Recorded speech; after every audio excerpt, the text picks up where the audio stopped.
name's Ginny Cronin. Welcome to my video reflection as part of my educational technology portfolio at Boise State University. Lately, I've been working in alternative education programs aimed at serving homeschooling families and their children. Now, at the end of the educational technology program, this video will provide you with 4 major themes. First, it will demonstrate the ways that I've grown and changed as a teacher and the effect that the educational technology program at Boise State has impacted my instructional practices. Also, this video blog will allow you to see some of the technologies that I've developed, some of the technology products that I've created for my students, and which I've had an opportunity to use in my real-life setting as an alternative ed teacher. It will show some of my maturation as an instructor in using educational technology and in creating these products. Lastly, it will discuss how I plan to use what I've learned as I move forward in my career. At the beginning of my sojourn in the educational technology department, I kind of saw technology as not so much fun. It was racked with frustration for me, and I lacked the ability to problem solve and collaborate and find my ways through the technology. This was surprising to me because creative problem solving and finding workarounds, that's part of who I am as a teacher. It's part of who I am as a person. It's one of my gifts. But I couldn't find a way to play it into educational technology. I'll never forget when one of the professors said to me, "Step away from the computer." She taught me to phone a friend and get help and collaborate with my professional learning community. Albert Einstein said that the definition of insanity is doing the same thing over and over again and expecting a different result. That was my initial approach to technology, but I've changed dramatically as a result of the EdTech program. I've learned to use HTML, CSS coding, Web 2.0 tools. I've learned to do program evaluations. I've learned to create project-based learning. I've learned such a wide variety of things that it's changed my teaching dramatically. I used to approach teaching with a very behaviorist approach. I used to think, what's the targeted objective? What's the most effective and efficient way to get there? How do we test that we've arrived there? What do we do if we haven't arrived there? At the same time, the homeschooler in me realized all kinds of learning happens all the time that isn't planned, especially when you immerse children in an educationally rich environment. I wanted to know how to wed those two things together. And educational technology and the constructivist approach that it taught really helped me to do that. Now I look at the objective and what I want to reach, but I also look how I can make that happen through a project that's relevant to students' lives. Here's a good example. I was showing a friend of mine the Web 2.0 tool Blabberize, and she said, "Well, there's another worthless project. Why don't they make something worthwhile?" She echoed what my thoughts used to be about technology. That technology was basically window dressing, that it was a poor replication of the kind of education that we could do deeply and richly in person. Anyway, I showed her Blabberize and I said, what if we Blabberized Lincoln? And we had him giving the Gettysburg Address, only he would stop every phrase and explain himself. She said, well, that's fabulous. Kids would be posting it on their Facebook so they'd have a wide and relevant audience. They'd redo it over and over again to make it really good, and they'd have to think deeply to create this project. They'd be naturally engaged.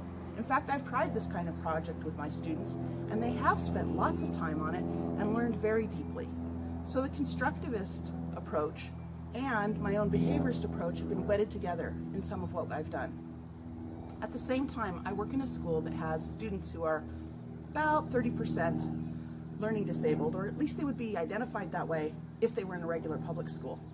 So I took time to go through and do a lot of research on what do we know about how technology works best with these kids. And there isn't a lot of research yet. Research on technology is pretty much in its infancy. But what we do know is those kids require more scaffolding, more support, smaller bites, less distraction. They need time to process the information at their own speed, slow it down, repeat it, rewind it, view it again, view it 3 or 4 different ways. And luckily in the EdTech program, I got to develop really good lessons that incorporated all of those components and used them in my hybrid classes. The students loved them. My writing project, which was designed for 7th graders, has been used successfully by kids as young as 4th grade and as old as college. The ability to watch the instruction at their own pace, rewind, redo, pause, has made a huge difference in their ability to learn. My bias that educational technology, when I first came into the program, was mostly window dressing, has really changed. Now I realize that technology is no more and no less than a tool in the hands of a gifted educator. With a great educator, it can take kids deeper, it can take them broader, it can help them individualize, it can help them really target their learning. My conceptual learning and my behaviors as an educator have changed. I'm still now a very focused educator, but I take a more constructivist bent. I'm more interested in project-based learning. I'm more interested in relevant projects that really mean something in the students' lives. I'm more interested in hybrid learning and in learning across multiple settings and not just in a brick and mortar setting. I'd like to show you some projects that demonstrate this. One of the projects that was most meaningful to me in the educational technology program was my instructional design project, which was the development of a program website to instruct parents. This was important to me because a new program was beginning at that point in time, and parents needed a way to access information about the program when we were only just beginning. We didn't have a building, we didn't have file cabinets, we didn't even have district-owned computers yet, and so a website became our way to connect with families and build a sense of community as we were starting our program. The instructional design process took me through many steps to make sure that the product I developed would be a good match for my targeted outcomes. I provided a description of need, a needs analysis. I created a survey and got results from the families, thought about the learning context and the transfer context for our parents who would be using the website, and conducted a task analysis. All of this at the time seemed a little bit like overkill, but as time wore on, I realized how important it was that my website was so carefully designed, with the population so carefully considered. One of the most important things I needed to consider were the tech skills of the families using the website. As you can see, the tech skills of our families were somewhat spotty, so helping them to learn the tech skills they needed to navigate the website became a focus of my work. Although the task analysis for my design project was only a portion of the website I ended up building, it was helpful to go through the process and think it out carefully. I built the website on a server called Weebly.com because it provided an easy tool for non-programmers to build a website. My goal was to make my involvement in the website one day obsolete. In hindsight, this was a good plan because I no longer work for this current program and have moved on to another program. The people who are still at this program can easily manage this website because of the tool I chose. The website has a variety of drop-down menus that allow families to access a wide variety of resources, and particularly I focused initially on enrollment. The enrollment site provided a high level of instruction and enabled families to do everything they needed to do to enroll in our program. For some families, even these instructions were a bit difficult. Consequently, I provided on the website a link to a set of instructional videos that would enable families to learn how to navigate the website, with the icon of the mouse available. In reviewing the statistics on this website use, we found that actually about a third of our families did in fact access these video tutorials. Our video tutorials allowed families to learn how to navigate the website, how to download and print enrollment forms, and how to register for field trips. Each of these links brought the families to an instructional video that was very helpful. As a result of building this website, I learned lessons that I could apply to the next website I built. This website had a more streamlined navigation method and was easier for families to navigate. Consequently, no instructional videos were required. As part of this website construction for both programs, I began to annotate and collect resources that were particularly helpful for our population of families. When I moved into the second program, I decided I wanted those resources to become available to all parent partnership programs in Washington State, and therefore built a separate website and linked to it. That website is now called New Finds and can be located here. Because of the instruction I received in the Educational Technology program, I was able to build websites easily and confidently. Another project that had a lot of meaning for me were 2 websites and lessons I developed on writing for my students who struggle. This first website lesson that I created was developed before I had taken any classes in multimedia theory, and consequently, I see some things I'd like to change in it when I have the time. However, I utilized many components that make this a website that's accessible to learners who struggle. In describing the components I integrated as a reflection for one of my courses, the instructor was so persuaded by the way that I designed this website that she included it in a book on the topic. This website provides a series of small, 5-minute long videos that instruct students step by step in the writing of a persuasive outline. Because so many of my students struggle with the step-by-step information necessary, I thought this would be helpful to them. After trialing it with a variety of students, I found that it has been very effective for my students. I had a little more information under my belt before I built this next website on writing, a whole series of modules, 25 lessons in all, to walk students through pre-writing, writing, revising and editing, and a final copy of an expository paper. Our students are required to pass a writing test in both expository and persuasive writing in Washington State to graduate from high school. Because many of our students struggle with learning disabilities, I wanted to create something that they could use at their own pace as many times as necessary to build their writing skills. Although I targeted 7th grade students for this lesson plan, I've had students as young as 4th grade and as old as college thank me for the information inside this website that allowed them to progress in their writing skills. This website integrated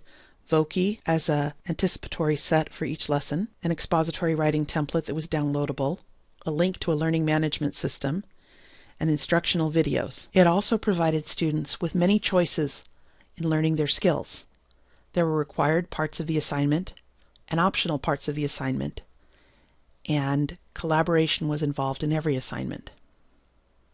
As you can see, we used Edmodo as our learning management system, which was a result of my program evaluation course. Because of the effectiveness of this writing course and our use of Edmodo in our new program, all the teachers who teach high school credit classes now use the Edmodo learning management system to manage our hybrid classes. The instructional videos on this website are hosted on a private FTP site, another new skill I learned to circumvent our school's blocking of YouTube. I integrated the use of mind mapping 2.0 tools and a variety of other 2.0 tools in my lessons, so my students learned not only how to write, but also they developed technology skills.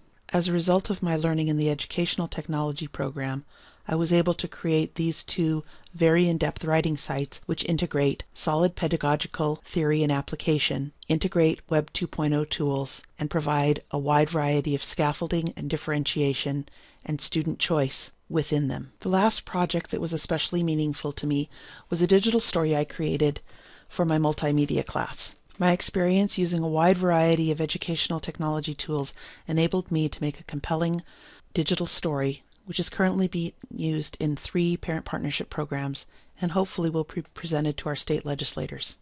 It's hard to encapsulate how many different pieces from different classes are included within each of these multimedia projects that I've been able to create. If you would have asked me 3 years ago if these were things I was capable of creating, I would have laughed. Now, I'm proud to say they excite me, and I can't wait to do more. In conclusion, my studies in the educational technology degree at Boise State University have allowed me both a broad and deep exposure to all of the facets of educational technology. I've gone deeply into educational theory and pedagogy. I've had the opportunity to apply my learning by designing projects that were relevant to me, to my current students, and my real life setting, and in that way develop a wide variety of skills I never thought I would have. I've had the opportunity to work through a wide variety of instructional design models and apply them to different projects. I've been able to evaluate what's right for the particular population I'm teaching, the particular setting, the particular parameters and digital resources available to that population. However, for me, the most important component of this program was the actual development of products that changed the lives of the children I was working with. That's what education is about for me. It's about changing lives. And so many of the students I work with are at risk. Because of the immediate application with the real-life population, I was able to evaluate what worked and what didn't. And I had the skills to change my design as I went along. Part of design is that cyclical and spiral revision and evaluation, revision and evaluation. I liked learning how to do synchronous and asynchronous instruction, and I've used it with several of my students this year to their surprise and delight. I also enjoyed learning within a professional learning community.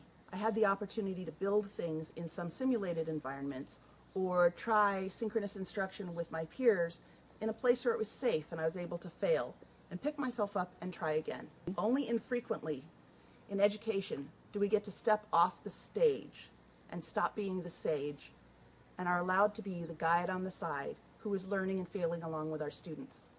This was an opportunity that was presented to me at EdTech that really, really helped me. In the future, I would like to create college-level courses for my peers, for people who are studying for their bachelor's or master's degrees in education, to introduce them to the way that technology can enhance and enrich and further their educational goals. I'd like them to learn the ability to use the applications that I've learned. Far from seeing technology as window dressing, I'm now passionate about finding the newest and best technology tools that can further my educational goals. I have become a techie in the eyes of my peers, a techie, and this is never something I would have been considered before.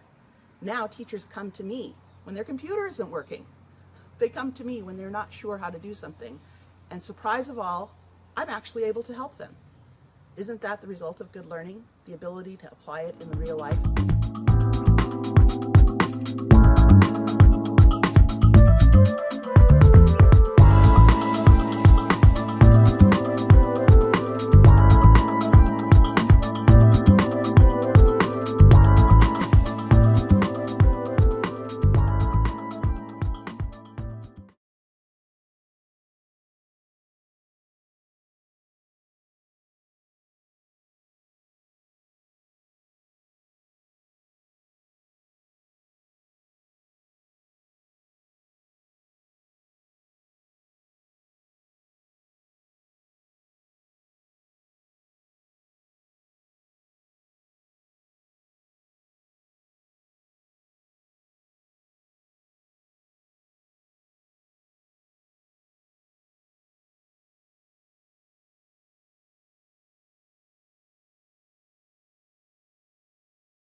I have spent the last 30 years homeschooling my children.